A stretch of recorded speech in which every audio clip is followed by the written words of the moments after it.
The first time my father tried to erase me from my sister's life, he used a solicitor's letter. The second time, he used the police.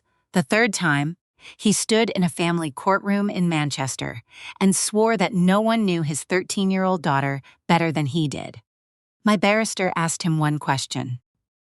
"Mr. Hartwell, what does your daughter call the warning feeling she gets before a seizure?" My father stared at her, then at his own barrister, then at me. He owned 4 hotels, employed nearly 200 people, and could remember the room preferences of guests who had stayed with him once in 2019. But he did not know the 2 words his daughter had used since she was 9 to warn us that she was about to collapse. Silver rain, that was what Maisie called it. Silver rain, 2 childish words. They were the reason I had slept on bedroom floors, abandoned dinners, left shifts early, carried rescue medicine in every handbag I owned, and learned to wake at the smallest change in her breathing. My father could not say them. By the time the silence ended, even he understood that the case was no longer about which adult shared Maisie's surname. It was about who had been listening when she whispered that the storm was coming. My name is Olivia Hartwell. I was 32 when this happened, and I worked as a radiographer at St. Anne's Hospital in Manchester. For most of my adult life, I also did another job, one that came with no salary, no contract, and no official title. I raised my younger brother and sister. No one announced that arrangement. There was no dramatic family meeting. Responsibility entered my life quietly, disguised as small favors. Could I collect Noah from school because Mom was helping at the hotel? Could I make dinner because Dad had an investors meeting? Could I stay overnight because Maisie had a temperature? Could I attend parents' evening because both of them had to be at the annual hospitality awards? One favor became a routine. The routine became 10 years. By then, nobody asked. At 6:30 most mornings, I left my flat in Salford and drove 20 minutes to my parents' house in Didsbury. I made toast for Noah, plaited Maisie's hair, checked school bags, signed reading records, found missing shoes, and washed cereal bowls my parents had walked past. My mother, Vanessa, was usually upstairs choosing an outfit for one of the hotels. My father, Dominic, was either already gone or behind the closed door of his study. He was not a cruel man in the obvious way. He never came home drunk. He never forgot to pay a bill. We had good schools, winter coats, orthodontists, and holidays in villas where someone else made the beds. My father believed providing money was the highest form of love. Because he provided a great deal of money, he believed he loved us more than anyone possibly could. The difficulty was that children do not experience love as an annual total. They experience it in minutes. Who comes when the school rings?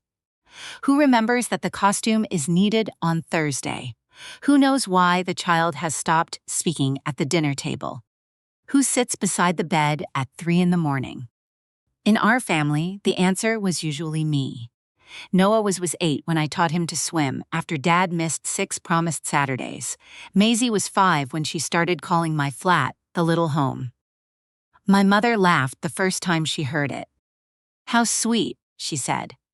"You're like their practice mom." I laughed too. That is how families like mine survive. The person carrying the weight turns it into a joke, so nobody has to admit the weight exists. Everything changed when Maisie was 9.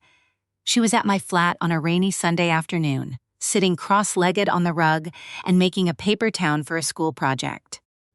She stopped halfway through coloring a roof. The red pencil slid from her fingers. "Liv," she whispered, "the room is raining silver." Then her body stiffened. I had seen seizures at work, but knowledge does not make it easier when the patient is your little sister. I moved the scissors and glue away, lowered her safely, timed the convulsions, and called an ambulance. The seizure lasted just under 4 minutes.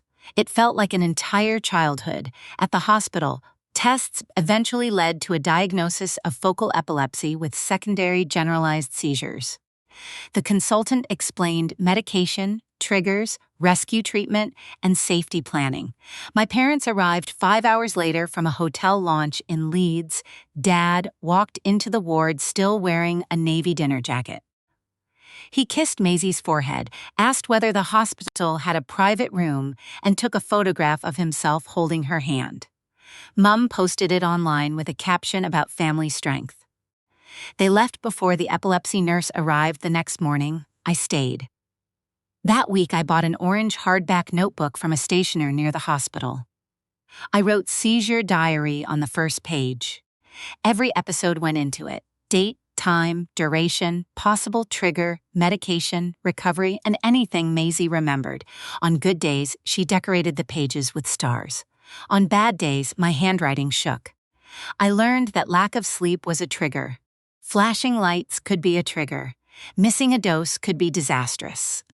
I kept buccal midazolam in a zipped red pouch and made sure every adult responsible for Maisie knew when and how to give it, except my parents never completed the training. The first session clashed with a hotel inspection. The second was inconvenient. The third, my father said, was unnecessary because I already knew what to do. "We're a family," he said. "We cover one another." What he meant was that I covered them. For 4 years, Maisie's epilepsy was controlled because I built our lives around it. I attended appointments with Dr. Shah at the Children's Neurology Clinic. I collected prescriptions, spoke with the school nurse, updated the care plan, and slept at my parents' house whenever Maisie was ill or unusually tired. My parents accepted this as naturally as they accepted clean towels appearing in hotel bathrooms. Then Noah ruined the arrangement by telling the truth in public. He was 18 and finishing 6th form at a college in Stockport. He had earned a place at Durham University to study engineering. My father treated the achievement as proof that Hartwell children inherited excellence. For the Leavers celebration, Dad paid for the venue, the printed programs, and an enormous banner bearing the logo of Hartwell House Hotels. Mum invited business partners. A photographer was booked. The evening was meant to celebrate Noah, but it looked like a corporate event with teenagers added for decoration. Noah had been chosen to give the student address. He showed the head teacher one speech and carried another to the podium. He thanked his teachers. He thanked his friends. Then he looked directly at me. "There is one person I need to thank properly," he said. "My sister Olivia attended every parents' evening, taught me to drive, helped with every university form, and sat outside my maths exam when I thought I couldn't go in. People call her my sister because that is technically true. But she did the work of raising me. If I become a good man, it will be because she showed me what showing up looks like." The room became so still that I heard someone set down a glass. Then the applause rose. My father stood first. He smiled, clapped, and placed one hand proudly on my shoulder as cameras turned towards us. To everyone else, it looked generous. I felt his fingers tighten until they hurt. "Enjoy this," he said without moving his smile. "It won't happen again." At the reception, he told 3 guests that Noah had always been emotional. My mother found me near the terrace doors. "You should have stopped him," she whispered. I didn't know what he was going to say. "You knew how he felt." That sentence told me everything. The offense was not that Noah had lied. The offense was that he had said the truth where other people could hear it. 2 days later, my father's assistant asked me to attend a meeting at the Midland Grand, the flagship hotel he had inherited as one tired building and expanded into an empire. Dad sat behind a polished desk overlooking Deansgate. He did not offer coffee.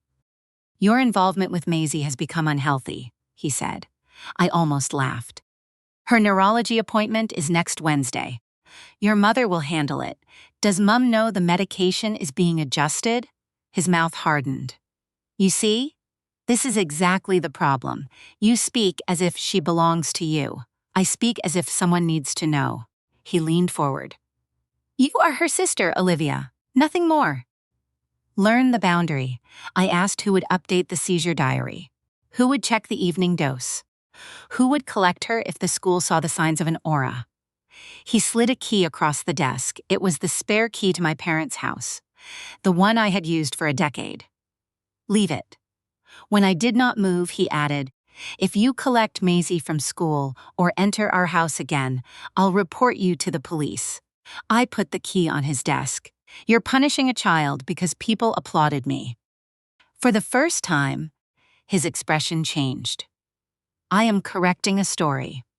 Within a week, my name disappeared from the school contact list. My mother canceled the neurology appointment rather than attend it.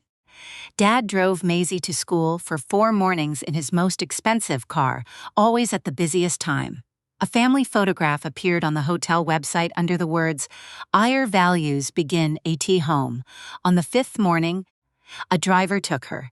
Different staff collected her over the next month. A receptionist, a trainee manager, once a waiter Maisie had never met. She messaged me secretly from an old tablet. Did I make Dad angry? Why aren't you coming? I told her there were adult problems being sorted out and none of them were her fault. It was the most careful truth I could manage. Then a solicitor's letter arrived. It described my years of caregiving as persistent intrusion into parental decision-making. It ordered me not to contact Maisie without written permission. Any attempt to remove her from school or interfere with her medical care would be reported. I read the letter twice on my kitchen floor. Then I bought a gray archive box. If my father wanted to replace memory with documents, I would collect documents. I found a family solicitor named Priya Sethi. She listened without interrupting, then explained that being the person who had raised a child did not automatically give me parental responsibility. A special guardianship order was possible, but courts did not remove a child from parents merely because another relative had done a better job. The question won't be whether you love Maisie, she said. The question will be whether remaining in their care exposes her to harm. I showed her photographs of the orange diary. Priya tapped the screen. Keep everything and obey the letter. Your father is waiting for you to make one mistake. Noah offered to delay university and stay near Maisie. I refused. You gave up years, he argued. That is exactly why you won't. When I left him at Durham, he hugged me beside a pile of boxes. You always make the truth easier for everyone else, he said. Maybe stop making it easy. By October, the performance at home had begun to fail. Maisie's best friend was Amara Lewis, a quick-witted girl who wore purple glasses and lived on the next street.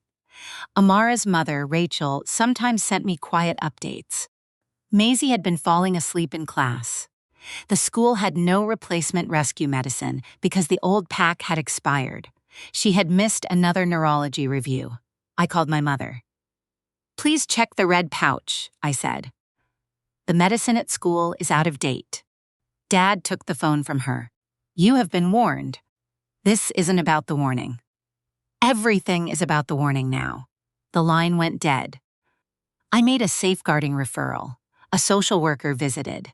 The house was immaculate. My mother produced a basket of labeled medication and spoke movingly about the pressure of raising a child with epilepsy.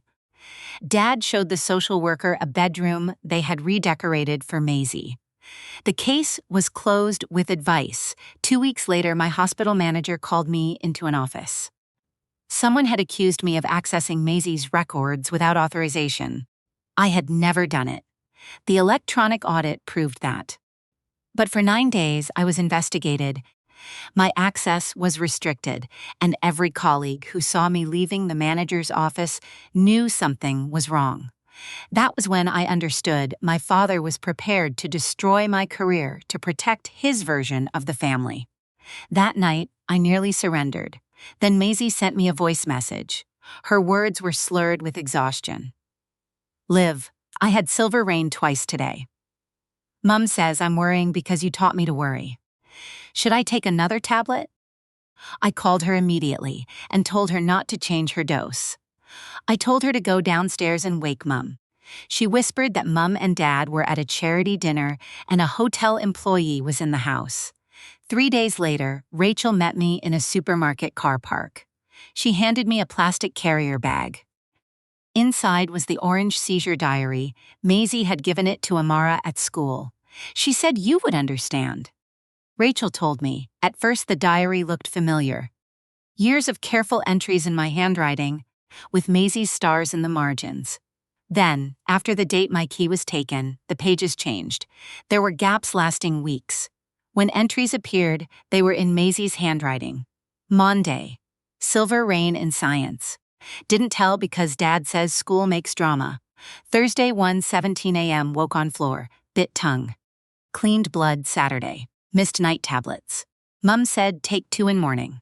Not sure. On the last page, she had written, I put red medicine under pillow so I can reach it.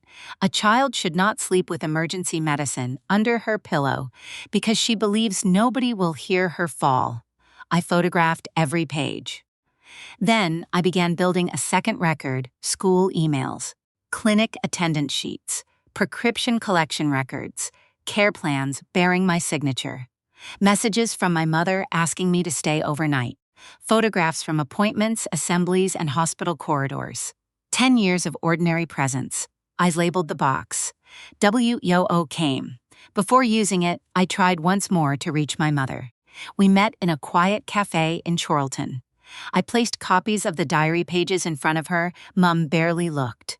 Your father is under terrible pressure. Maisie is waking up on the floor. We are managing. You don't even know when it happens. She glanced around to see whether anyone was listening. Then her voice dropped. I have spent 30 years helping your father build something respected. The hotels, the foundation, our name, everything. Do you understand what happens if people think we neglected our own child? I had gone there hoping she did not know. Knowing that she knew was strangely freeing. I understand, I said. You're more frightened of people thinking it than of it being true. She gathered the pages, pushed them back, and stood. Do not force me to choose between my husband and you. You chose before I arrived. The medical emergency happened 9 days later. Maisie had a seizure in her sleep on a Friday night. The hotel employee staying with her heard a crash but accepted my father's instruction over the phone to let her rest. The next morning, Maisie was confused and vomiting. My parents had returned after midnight, yet neither called for help. Dad decided she had a stomach bug. Amara tried to video call her that afternoon. Maisie could not finish a sentence. Rachel rang me. I called an ambulance. By the time I reached my parents' house, paramedics were treating Maisie on the bedroom floor. Her oxygen level was low. There was dried blood on her pillow. She had suffered repeated seizures without fully recovering between them. Tinea epilepticus. The phrase is clinical. The reality is a child's brain trapped in an electrical storm. At St. Anne's, my colleagues rushed her into resuscitation. I was stopped outside because I was not her guardian. Through the open door, a doctor asked my father when she had last taken her anti-seizure medicine. He did not know. What was her normal dose? He guessed. Where was her rescue medicine? My mother said perhaps it was at school. I shouted from the corridor that there was a second red pouch under Maisie's pillow. A nurse ran back with security to collect it. Maisie spent 2 nights in intensive care. On the 3rd day, my mother posted a photograph of our family in the hospital corridor. The caption read, "Nothing matters more than family." I took a screenshot, then I carried the orange diary and the box marked WHO came into Priya's office. She read for nearly an hour. If we apply, she said, your relationship with your parents may never recover. I thought of the expired medicine, the blood on the pillow, and the photograph online. There is no relationship, I said. There is only an arrangement where I do the work and they own the picture. We applied for an emergency order and began proceedings for special guardianship. My father called from an unknown number after he was served. You have made yourself an enemy of this family. No, I said. I've made a record. His answer arrived through lawyers. They portrayed me as a lonely, Childless woman obsessed with replacing my mother. They said I'd exaggerated Maisie's condition, manipulated Noah, and used medical knowledge to frighten a vulnerable child. They requested costs and hinted they would complain again to my professional regulator. Around Manchester, a softer version of the story traveled through business dinners and family WhatsApp groups. I was unstable, jealous, ungrateful. My parents had supported me for years, and now I wanted to steal their daughter. Some relatives disappeared. Others surprised me by staying. Rachel stayed. The school safeguarding lead stayed. Dr. Shah stayed. Noah traveled from Durham to give a statement and wrote to me from the train, "Your turn to let us show up." Priya's strategy was simple. We would not argue about whether my parents were selfish. We would ask one question repeatedly: who was present? The clinic produced records for 26 epilepsy appointments. I had attended 23. Rachel had taken Maisie twice when my shifts could not be changed. My mother had attended one. My father had attended none. The pharmacy records showed I had collected most repeat prescriptions until Dad barred me from the house. The school produced emails sent to me about seizures, medication, trips, and exams. The hospital report recorded that neither parent could provide an accurate dose during the emergency. A children's guardian was appointed to represent Maisie's interests. She interviewed all of us. When she asked Maisie whom she called when she felt silver rain, Maisie answered my name before the question was finished. Still, the first recommendation was not what we hoped. The guardian confirmed serious failures, but recommended that Maisie return to our parents under local authority monitoring, compulsory medical training, and family therapy.